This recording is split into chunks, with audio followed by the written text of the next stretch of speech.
So today we're never going to pay full price for our chonky creatures, we're going to ruin our opponent's curves and nullify all that removal that they are inevitably packing.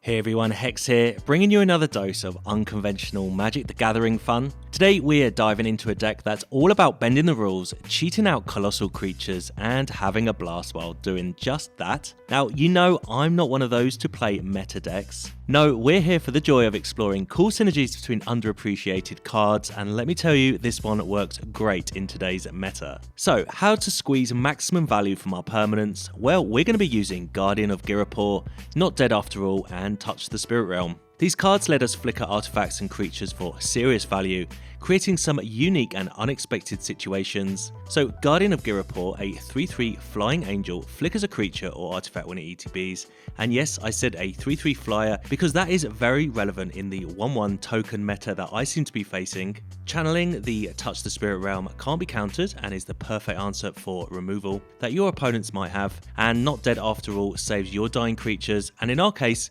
replaces them with something bigger and fancier.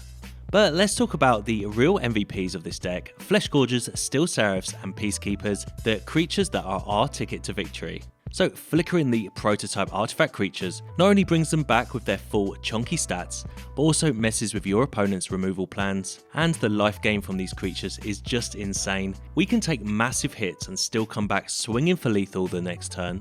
Being artifacts, they survive Go for the Throat too, and they are pretty hard to block. Peacekeeper is the best flickerable disrupting creature out there, and it does hit hard, especially if you give it flying. Its vigilance survives emperors, and this card seriously takes your opponent off their curve. Now let's discuss some of our sneaky tech in Hopeless Nightmare, a 1-mana enchantment which helps us discard a card from our opponent, but when it leaves the battlefield we get to scry 2, and we're pairing this with Rite of Oblivion. It becomes a sweet exile package that allows you to scry and target any problematic permanents by exiling them. Other removal includes Tithing Blade, a 2-drop artifact that makes opponents sacrifice a creature. You can flicker this with your angel if you'd like, and sack it to Rite of Oblivion if you want to there. I think it's very good in this deck. We also have Sheldred Edicts, they deal with Planeswalkers, Raffines and Warded Dinosaurs, so felt it's a must for our deck today. I've got Path of Peril to deal with all those pesky little creatures, and my secret spicy tech in Archangel Elspeth. It creates Rite of Oblivion fodder, but mainly I use it to give our Fleshgorger 2 +1/+1 counters and flying to get that final blow in. It certainly wins games on the spot. I'm playing 25 lands today with Restless Fortress and Mire for creatures and sacrificial fodder, and that's the deck. This deck still does great in today's meta. Any deck that disrupts your opponent's curves or scams out big creatures without paying full price always does well. We have a good mix of interaction and creatures, and I couldn't be happier with this deck today. I do though want to hear your thoughts in the comments below. What do you think of this deck? And of course, don't forget to hit that subscribe button, give us a thumbs up and share with all your friends. Your support means the world to this channel, and I'll catch you again in the next video. Alright, on the draw. And yeah, this hand looks pretty nice. If we can get the Fleshgorger down, we have Touch the Spirit Realm, or Not Dead After All to turn it to a 7/5 pretty easy. We'll see what we're up against though. And it is a Chaplain of Arms, okay. Well, we'll just play a Swamp here. We'll pretend we have a cut down available. Might make them play their turns slightly differently. But it is Join the Dance. Okay, so they are Selesnya, probably a token deck. There's our Archangel Elspeth. It's going to be nice a bit later on in the game. But we don't actually have a turn 2 play here. We can channel the Touch the Spirit Realms to deal with any of the opponent's creatures, or to flicker them if we want to. But we're under no major pressure. And they play land and say go. Alright, well, we'll drop the Peacekeeper here. I think it's better than the Fleshgorger for the moment. And that is a Catilda and a Sigarda. I'm going to name Catilda. If they want to play Sigarda, we can exile that with Touch the Spirit Realm. If we had named Sigarda, they might have just been able to play Catilda and cast it anyway. But they have no decent attacks into our 3/3. And no 4th mana means I'm just going to deal with Sigarda now. And then we can attack with our Peacekeeper. I doubt they're going to triple block. They go down to 17. So a couple of Guardian of Ghirapurs in our hand. I think the other part of this deck that kind of goes a little bit unnoticed is most of our creatures end up flying. So we always have the opportunity to just fly over these 1/1 blockers. And we'll get the Fleshgorger down here. We can not dead after all if the opponent goes to try and destroy it. If they go to like ossify it or something, fair enough. But they would take some damage for doing so. And they just play land and say go. So maybe they just want to activate Catilda's ability. But we have a free attack here with pretty much both our creatures. Again, I really don't think they're going to triple block the Peacekeeper. And if they do, so be it.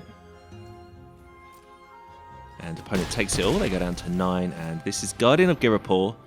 Gets to flicker a artifactual creature. Well, we're going to flicker the Fleshgorger, which is an artifact creature. It's going to come down as a 7/5. There's Catilda putting a +1 counter and everything. And I doubt they're going to be able to get out of this. We've got Archangel Elspeth that can give our Fleshgorger flying next turn. And also anything like a Steel Seraph would also give it flying. But the Elspeth does something else. It puts 2 +1/+1 counters on it as well. So we should have lethal in the air here. I can't see what they would have. If they want to target the Fleshgorger, they're going to take some damage to do so. And yeah, that is a lethal attack in the air with both the Fleshgorger and the Guardian of Ghirapur, and opponent scoops it up.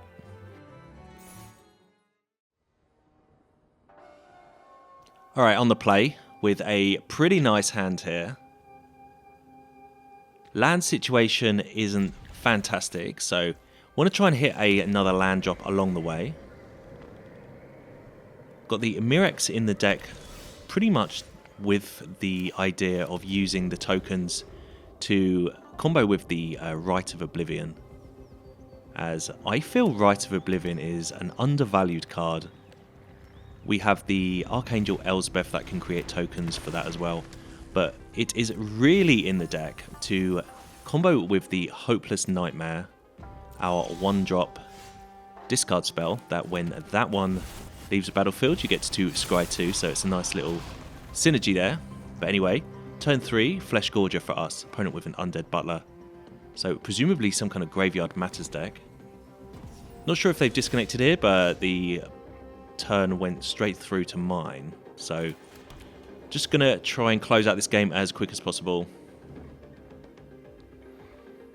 But opponent is flicking around their cards, so they are there. There we go. Otherworldly Gaze for them.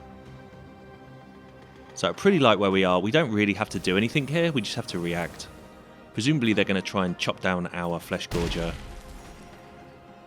It might be that they have Go for the Throat in their deck, which doesn't deal with Fleshgorger as it's an artifact. But we can just relax here, knowing the knowledge that we can flicker our Fleshgorger at any time with Touch the Spirit Realm.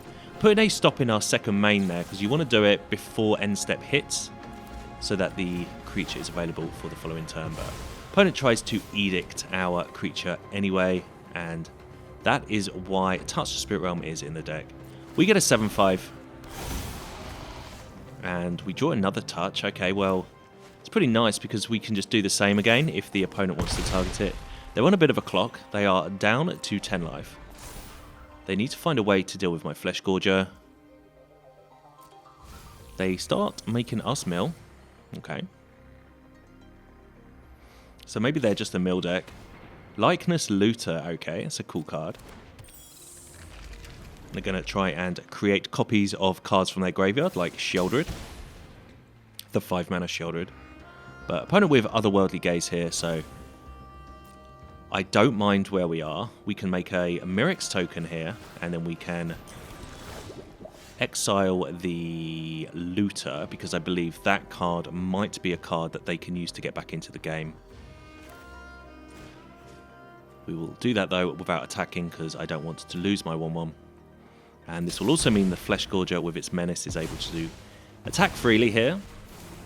And we have Touch the Spirit Realm available to channel it if the opponent elects to try to deal with my Fleshgorger, but they can't target it. They need to find the Edict from the graveyard with their Founding, and they do have to pay for that, so this is hopefully going to take up their whole turn. as we get to channel our Touch the Spirit Realm, and let's get this Fleshgorger back onto the battlefield. Stays as a 7/5, but yeah, they're not going to be able to deal with this. Especially as they don't find that 4th land drop. And yeah, that was a pretty nice game against Dimir there.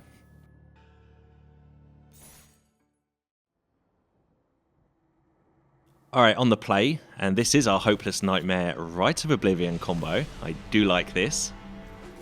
So we'll lead with our Nightmare here. Opponent will need to discard a card and lose 2 life. That is fine, as they discard a Chomp, so a Dinosaur deck. And that is a Lore Keeper. Okay, well, Rite of Oblivion here can deal with the Lore Keeper. And then we get to Scry 2. See what goodies we can find on the top. Restless Fortress and a Tithing Blade. Well, don't really want the land, even though it's one of our better lands. We'll keep the removal spell, though, especially if we're up against dinosaurs.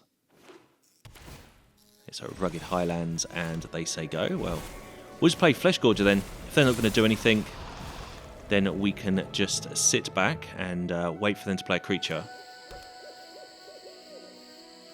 They elect to just pass their turn. Okay, so we find a Hopeless Nightmare. Sure, I mean, knowing how dinosaur decks work, they don't always have a ton of removal outside of that Chomp.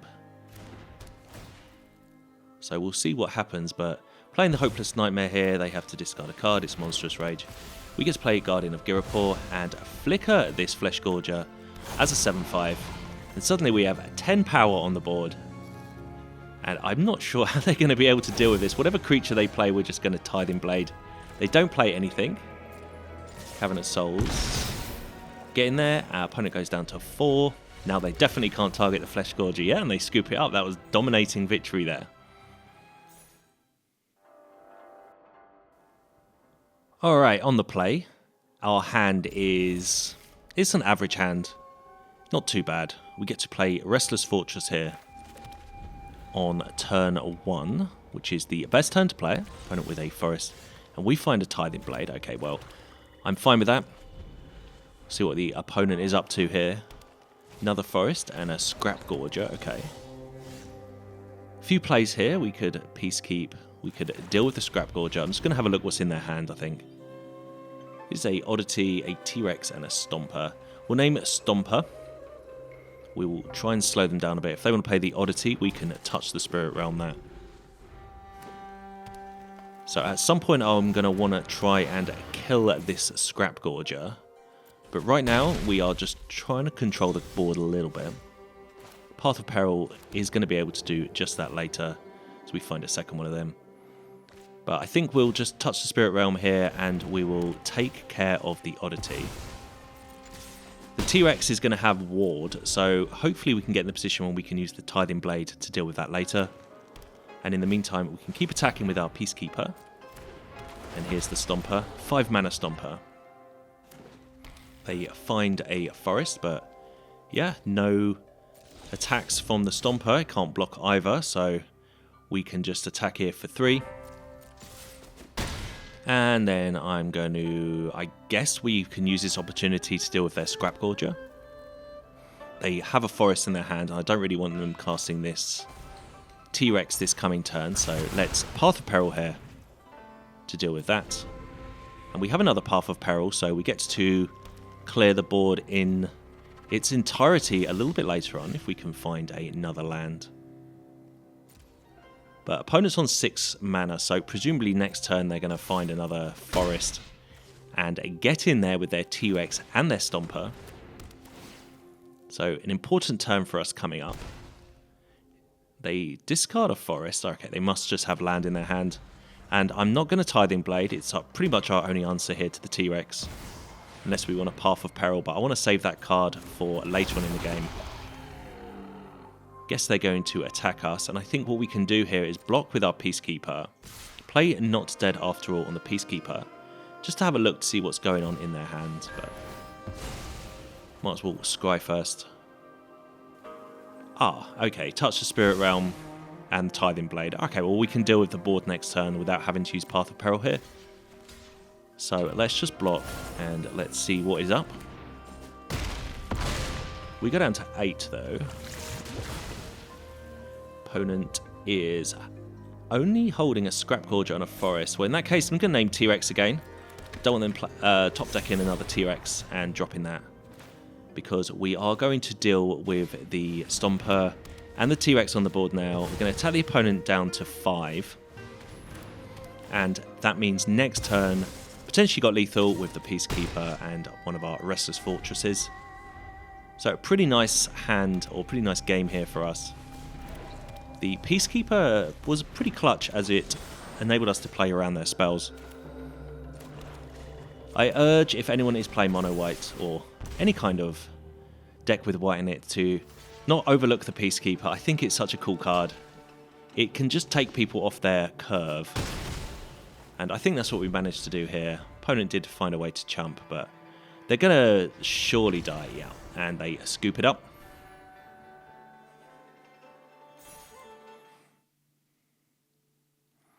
Okay, on the draw here. Another Peacekeeper. Rite of Oblivion is fine, but it's not going to be great without us having a early play. And opponent with Eater of Virtue. Okay, no idea what we're up against. We draw another Rite of Oblivion. It would be nice to find like a Nightmare or a Tithing Blade, something like that. But a very slow start for us. We get to play the Peacekeeper next turn though. Opponent looks like they're on Jeskai, and that is a War Whip. Okay. So, are they an equipment deck? We'll play the Peacekeeper here, see what's going on. Okay, we have a Galleon, an Asta, and a Glyph Bridge.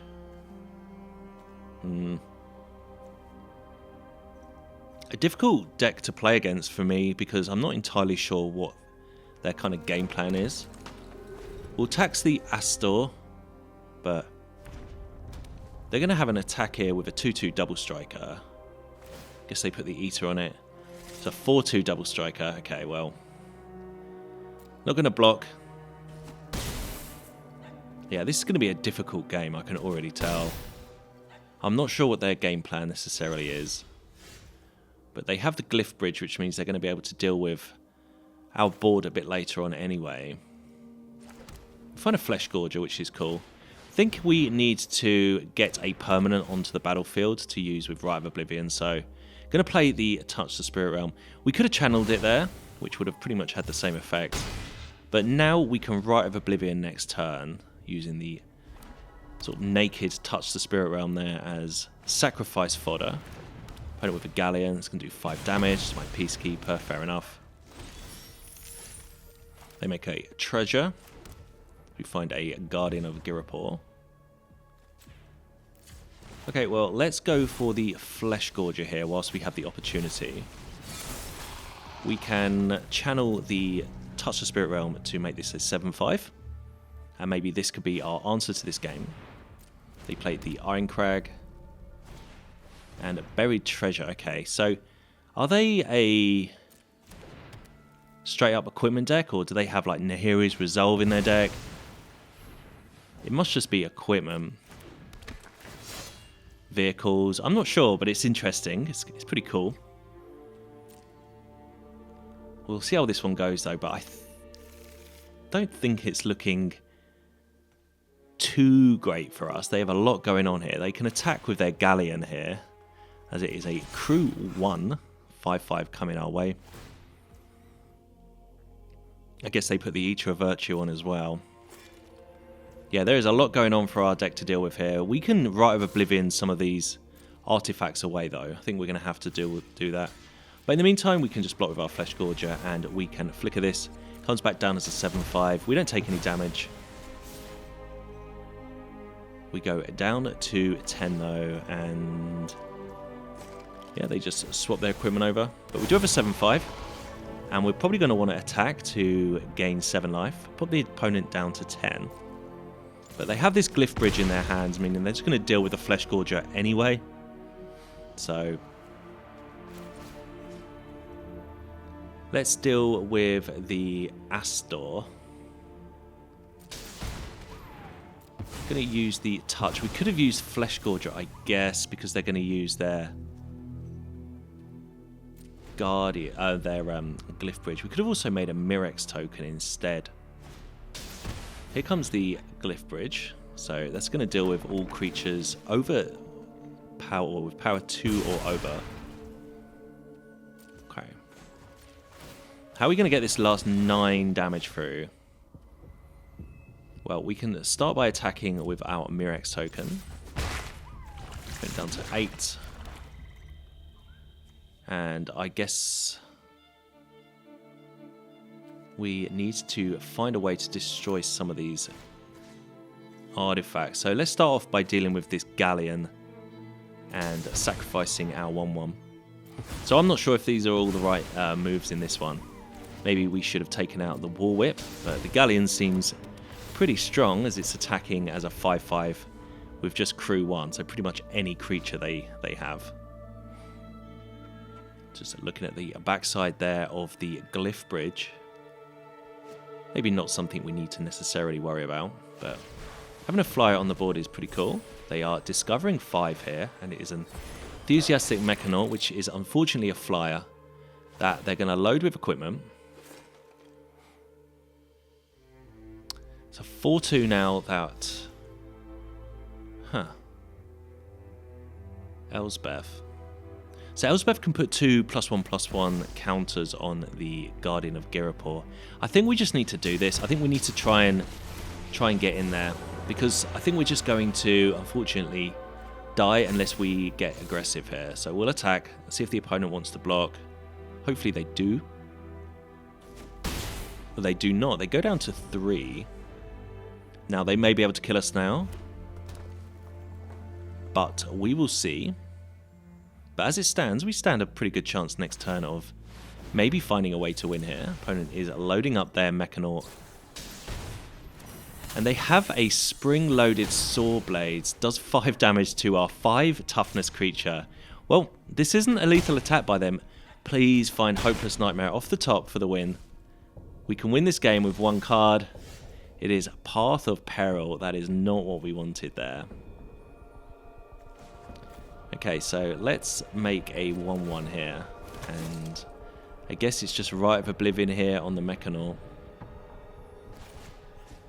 So, pretty tight game here. I feel like if I was to play this again, I may have... Well, I'm not sure what I would have done. I think our land's been a problem. We've taken a bit of damage from our Caves of Koilos here. And I don't think we pair well against their kind of deck. They find a hasty creature and they're going to attack us. But I'm really interested in their deck. I think it's pretty cool. I might give that one a whirl.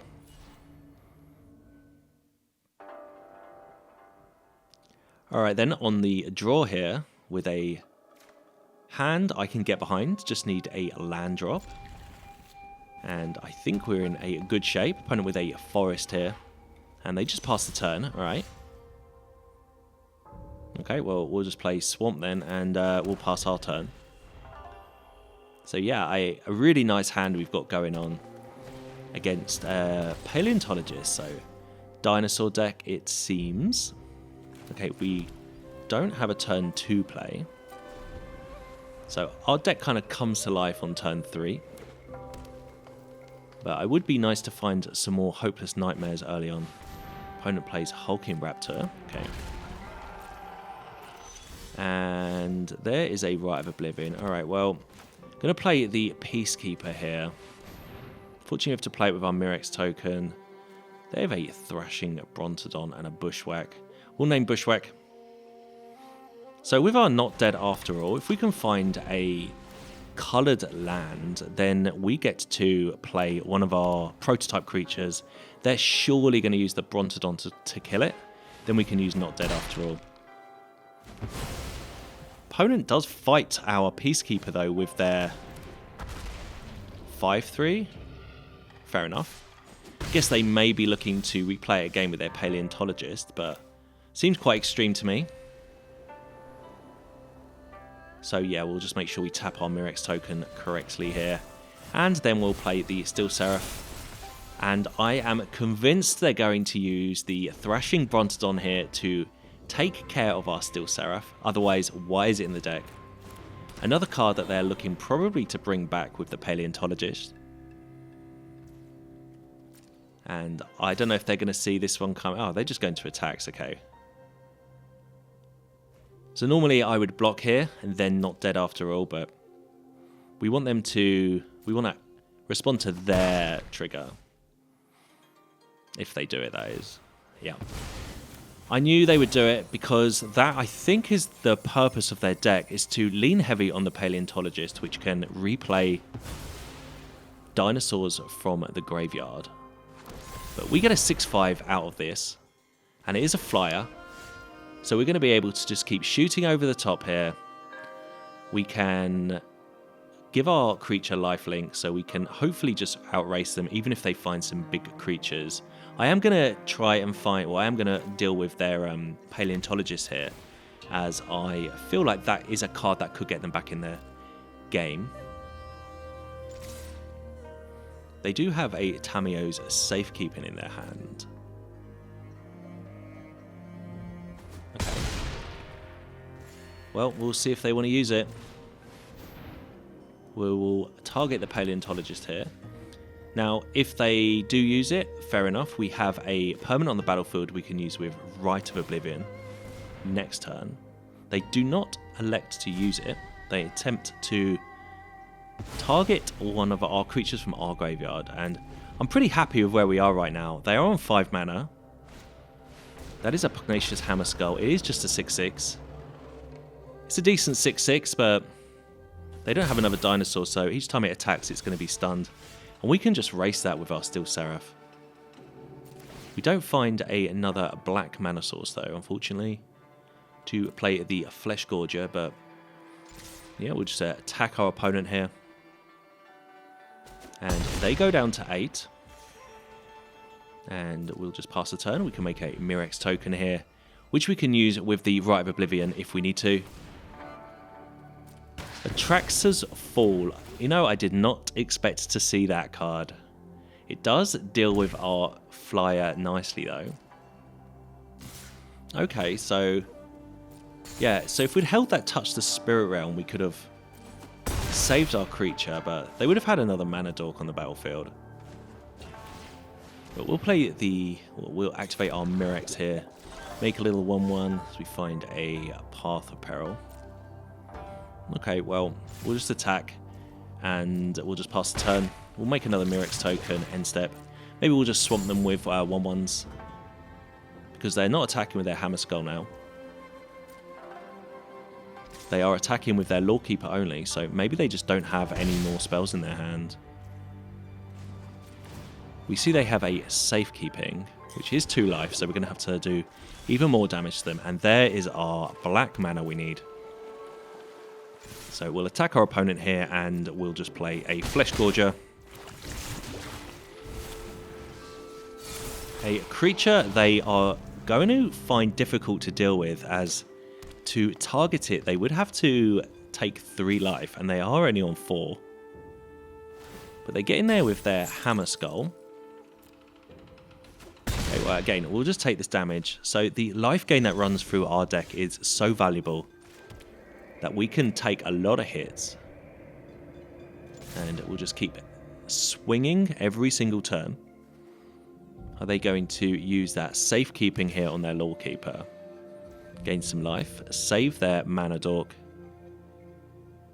They do indeed. But yeah, they are going to go down to 2, it seems. And we're under no major pressure here. So let's drop a Fleshgorger for its full cost. A 7/5 on the battlefield, and they just cannot target our Fleshgorgers. Either of them, they are on 2 life. And they pass the turn, and we can just click attack, and this should be game over. So a game that I feel like, again, the Peacekeeper did so much work early on. We're able to play around their hand. And yeah, we've just been able to grind away here. They do have a couple more Safekeepings in their hand to go back up to 6 life. So it's do 26 damage in the end, but we ended up on 25 life ourselves.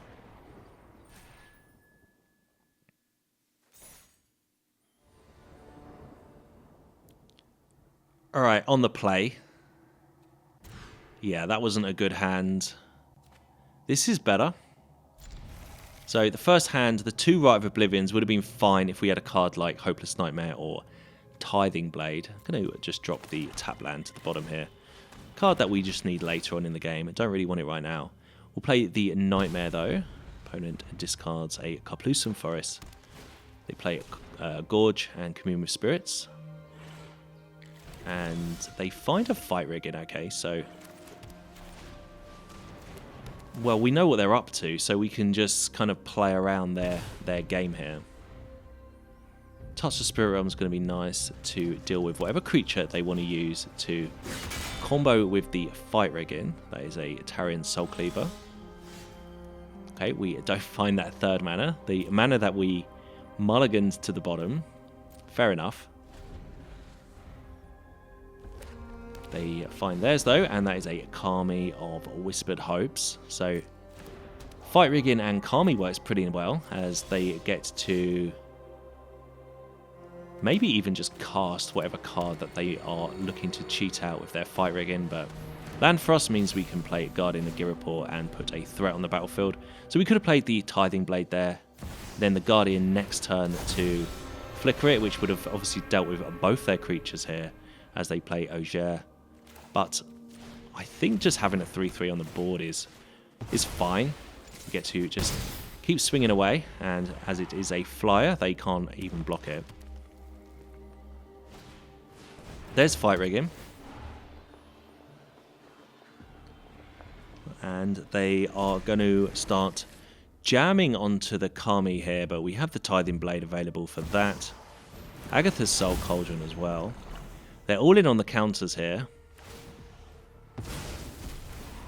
So, unfortunately, this isn't going to be... It's going to be pretty fruitless for them because we can just Tithing Blade to deal with their Kami here.